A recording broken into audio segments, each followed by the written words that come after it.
We take you behind the scenes as Tucson Fire goes in front of the camera, and you'll find out how to turn rainwater into money. These stories and more on the next Tucson City News in Review.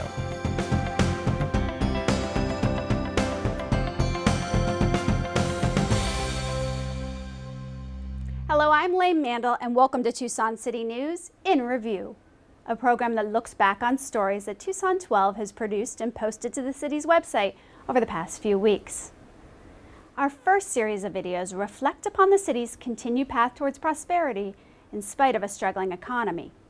And what better way to highlight that fact than with a ribbon cutting, a groundbreaking, and a splash. There was nothing wrong with Speedway between Camino Seco and Houghton that $13.9 million couldn't fix. Improvements courtesy of the RTA included new medians, curbs, rubberized asphalt, sidewalks, and bike lanes.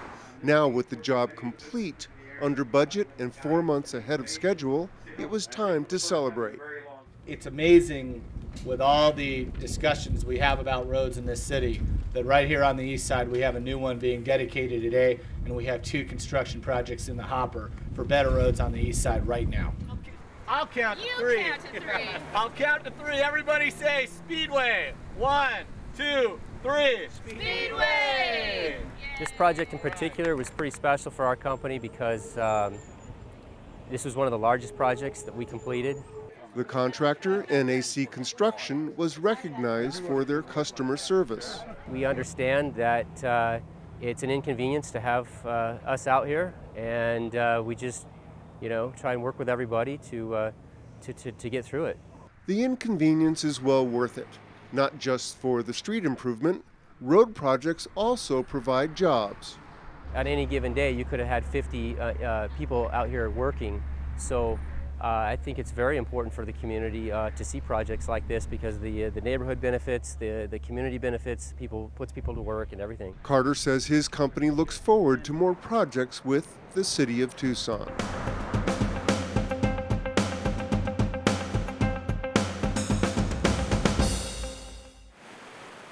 It's difficult to overestimate the value of good drinking water. Without safe drinking water, without enough water, nothing else goes forward in the community. We can't bring people here, we can't have economic development. Maintaining a clean, reliable water supply has always been priority 1 for Tucson Water.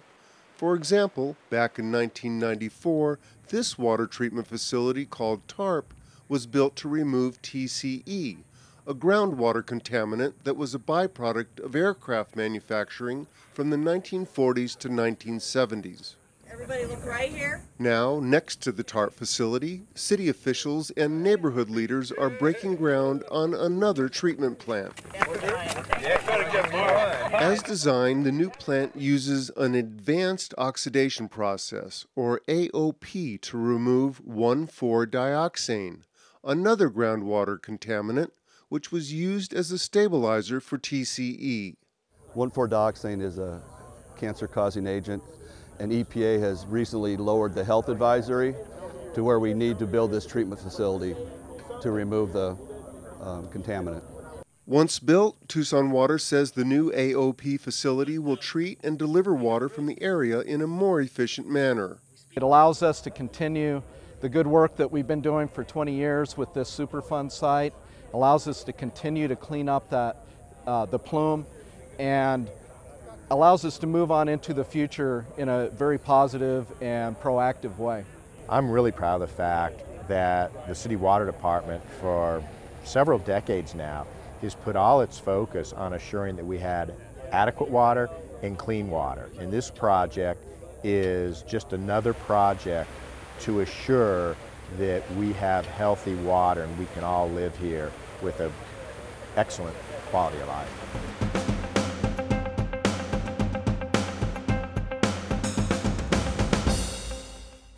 3, 2, 1. On yet another hot summer day, the Balboa neighborhood was thrilled to celebrate the opening of their new splash pad. But what exactly is a splash pad? It's a fun place where we get wet and it helps us cool down a little bit after we play. With a 3,700-gallon holding tank and 27 brass jet nozzles, the splash pad is the result of a partnership between the Friends of Marty Birdman Center, the surrounding neighborhoods, and the City of Tucson.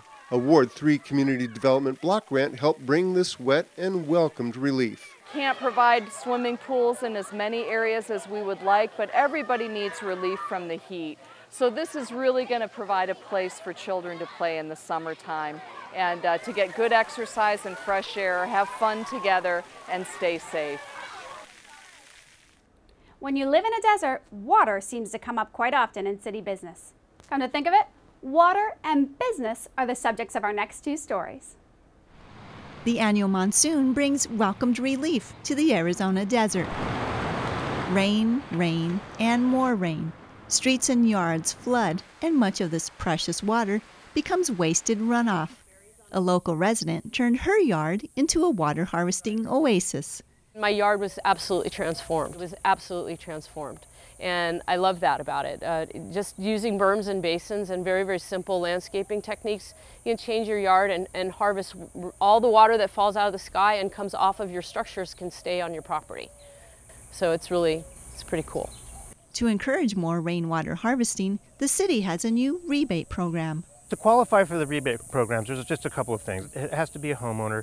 It has to be a Tucson Water customer.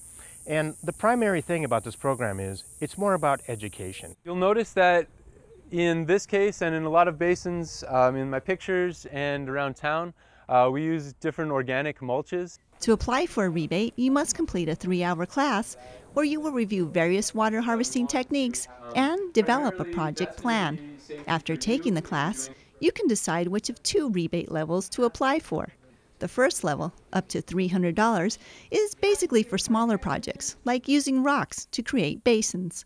On the second level, you can receive up to $2,000 for larger projects, like installing a cistern. Susan installed a 600-gallon cistern to bring health and vitality to her plants and trees, and found there is an extra benefit to harvesting the rain. It makes the plants more vibrant. They're greener. The enzymes that are in rainwater are much better for the plants than city water or irrigation water, and they really do pop. Like if you watch plants after rain, they pop. It just makes you feel good. You feel like you're doing something to be a part of the bigger picture. And I'm conserving water. I'm conserving water, which in the desert is imperative. It's just imperative. How else are we going to do it? So.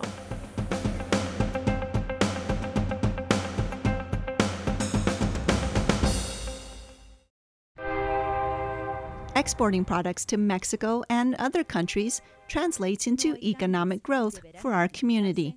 This message was conveyed at an exporting workshop sponsored by the city. It's a bigger picture, and part of that picture includes how can local businesses be successful and expand their own markets, and that's one of the reasons we're here today. We really also want to emphasize international trade. Participants at the workshop were shown a variety of financial and technical resources. The Arizona State Trade and Export Promotion Program, STEP, was one of the highlights. Here in Tucson, we have approximately 24 companies enrolled in Arizona STEP at this point. And they are exporting products and services as diverse as metal, healthcare consulting, advanced avionics for aircraft, scone mix, and many more products. Tucson companies are currently exporting to Mexico, Brazil, Canada, and European markets. But it is the lucrative Mexican market, especially in neighboring Sonora, which many would like to capture. Every company needs a product. So if you have a product that you're selling here in the United States, there's probably a counterpart of a company in Sonora, Nogales, Hermosillo. So it's just a matter of believing that you can sell that product 50, 60, 70 miles away. Carlos Reese is confident he has products that are in demand. Over in this area, I plan to put in racks and have more inventory of bar, sheet, and plate in this side. And then this side of the warehouse is my processing side. I have a supplier of metal and provider of specialty custom cutting, Reese's first export order was to Guadalajara.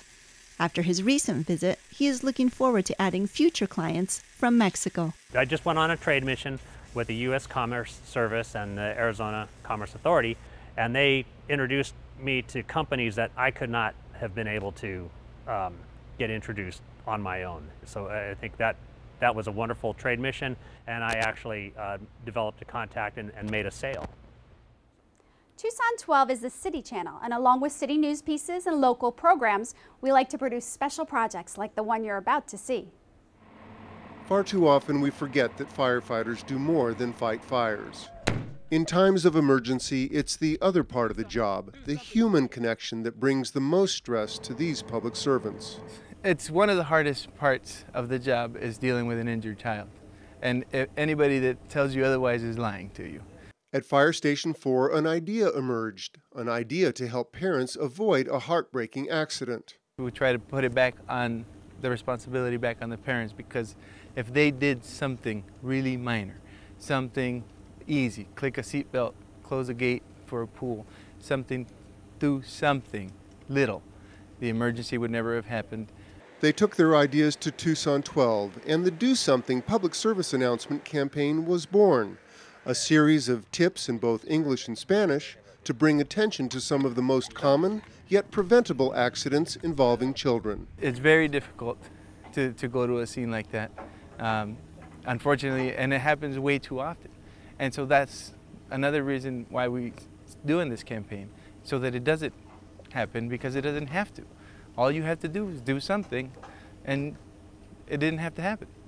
Although the collaboration between Fire Station 4 and Tucson 12 was a positive experience, one young actor refused to cooperate, no matter how many firefighters stepped in to direct him. See the girls? Brenton, lay down like your sisters. You gotta lay down. Okay, it's okay. Okay, you're fine, bud. To this team of firefighters, the process of shooting a public service announcement was an eye-opening experience. It's great. It's overwhelming. It's humbling. The fact that an idea that we came up with is, it's being done. It's really cool.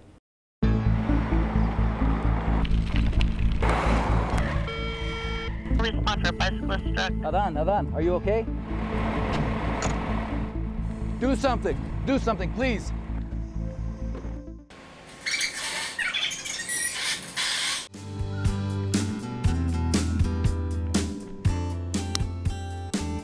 Please, do something.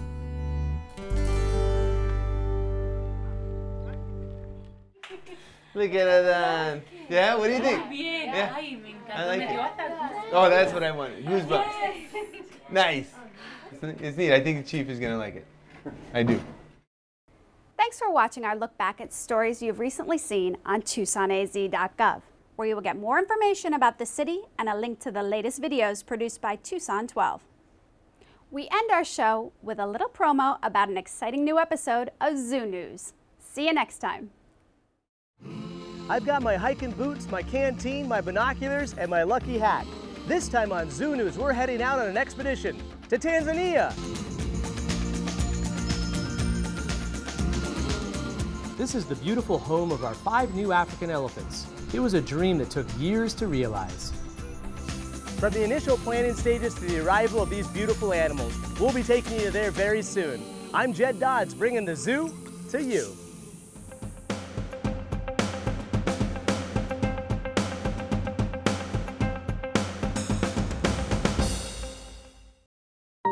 We're just going around the block. Bye, Mommy. Bye-bye.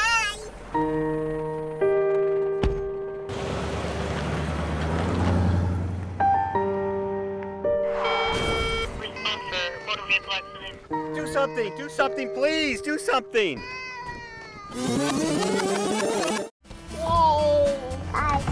Yay, Yay, Carson. Please, do something.